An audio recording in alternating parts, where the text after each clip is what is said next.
Welcome to the Restaurant Roadmap Podcast, powered by Synergy Restaurant Consultants, your go-to source for actionable insights and real-world strategies from the industry's top experts, clients, and special guests.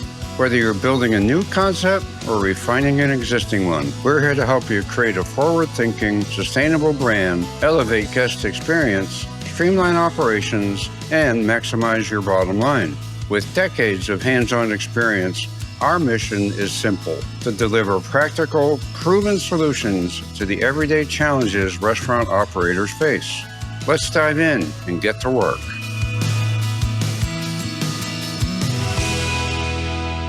Hey everyone, welcome to the Restaurant Roadmap Podcast, powered by Synergy Restaurant Consultants. We are super excited to have part one in a series of the employee life cycle.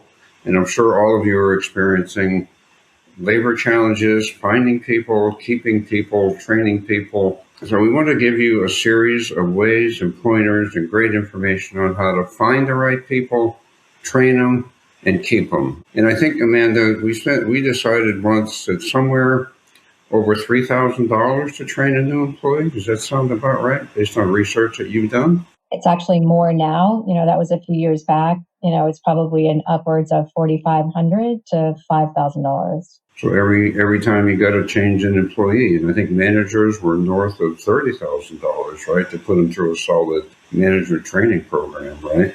So we're going to start off, and again, we're going to be doing about 6 of these over the course of the next several weeks. The first round we want to talk about, and we're going to go from the beginning to the end, is sourcing talent. So I'm going to throw it over to Amanda. Let's talk about sourcing talent. And this is where it all starts. It's like buying product. If you buy the wrong product, you get the wrong finished product at the end, right? So let's talk about talent sourcing a little bit. I think sourcing starts, hopefully way before you need somebody. So you should have a mentality of kind of keeping your eyes out for great team members, great managers, and have that mentality of kind of, we're always hiring, we're always looking for great talent.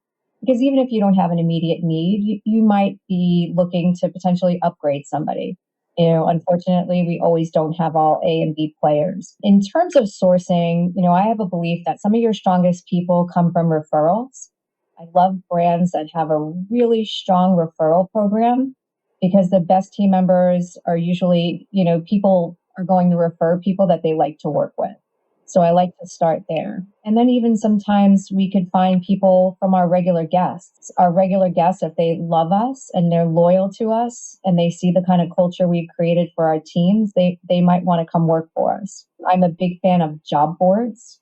I think that's a great way to find people, and just building relationships within the community. So if you're highly involved in things like high school sports, sponsoring teams, people begin to know you as a great organization. And if we could find a great high school student that journeys through us as they're going through school, we have that person for, a couple of years. Yeah, you can throw moms in there too, right? Because oftentimes moms looking for daytime work make great hostesses during lunch. I think we talked about that. That was like Eric's mind. That was one of my best employees ever. Well, there you go. Eric, you want to add anything to that? I'll add on, sometimes your vendors are a great source of referrals as well, right? They're in a lot of restaurants throughout the days.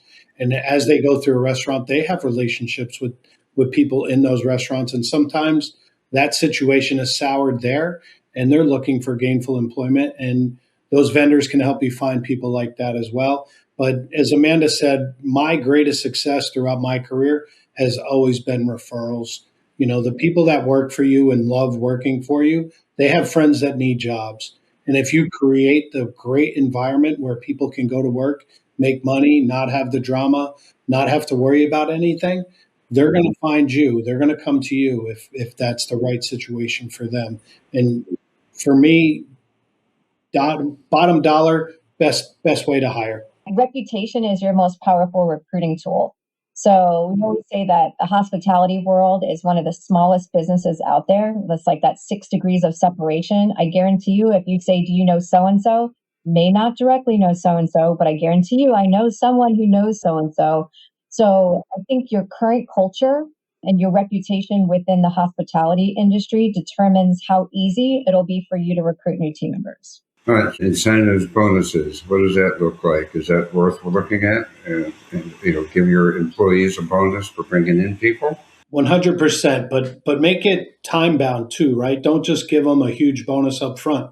Give them a portion of the bonus that you're going to give them up front, then a 30-day, and then maybe a 60-day, and then at a 100-day, maybe you're giving a bonus to the employee that referred them, and then to the employee that stayed 100 days.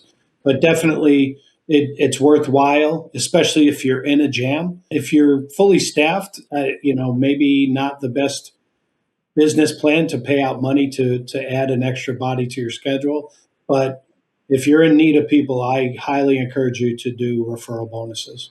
Anything else there, Amanda? I think referral bonuses also give people skin in the game. So if I know that I'm going to collect a referral bonus when Eric is hired, and then I'm going to collect another one in 60 days and another one if he stays after maybe 3 months, I'm invested in Eric, not just because I like him, but because I want to make sure that he's going to stay and I'm going to be able to collect the bonuses that are at different milestones within the time that he's been hired.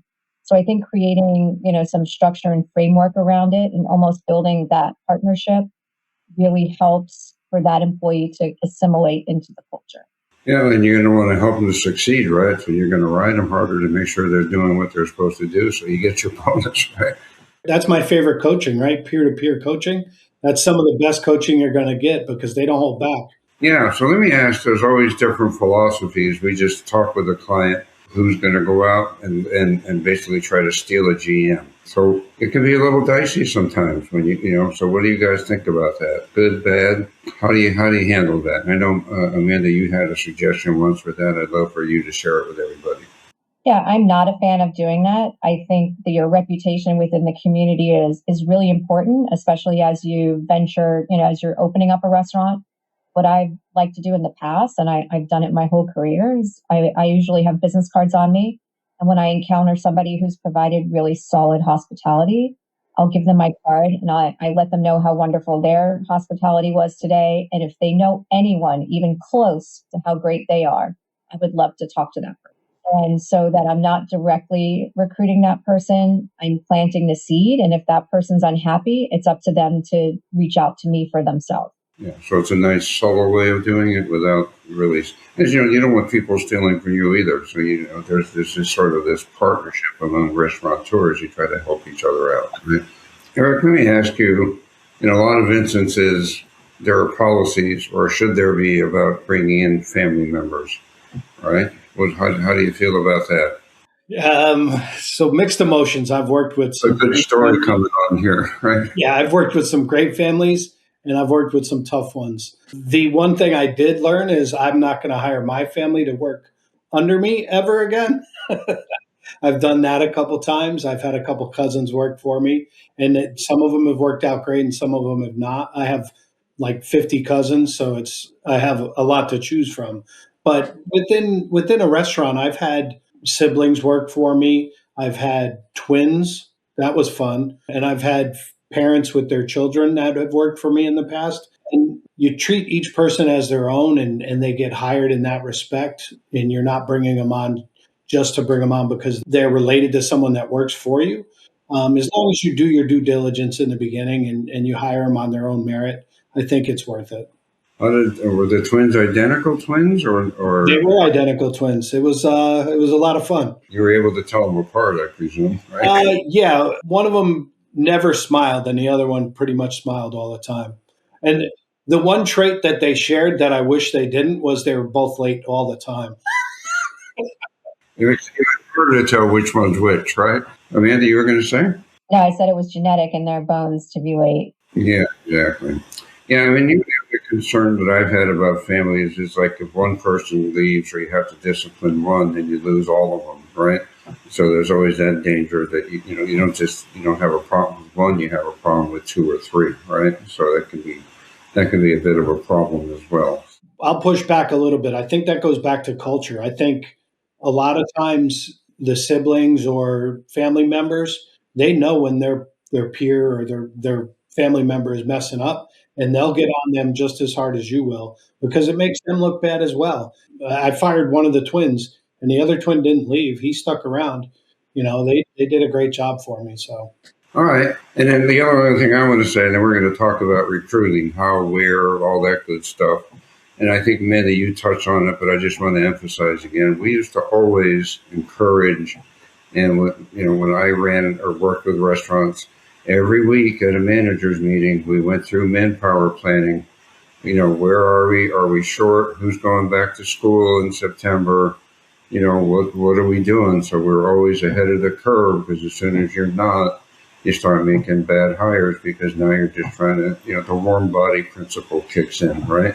So I think really always staying ahead of the manpower and the planning, I think, is really, really critical.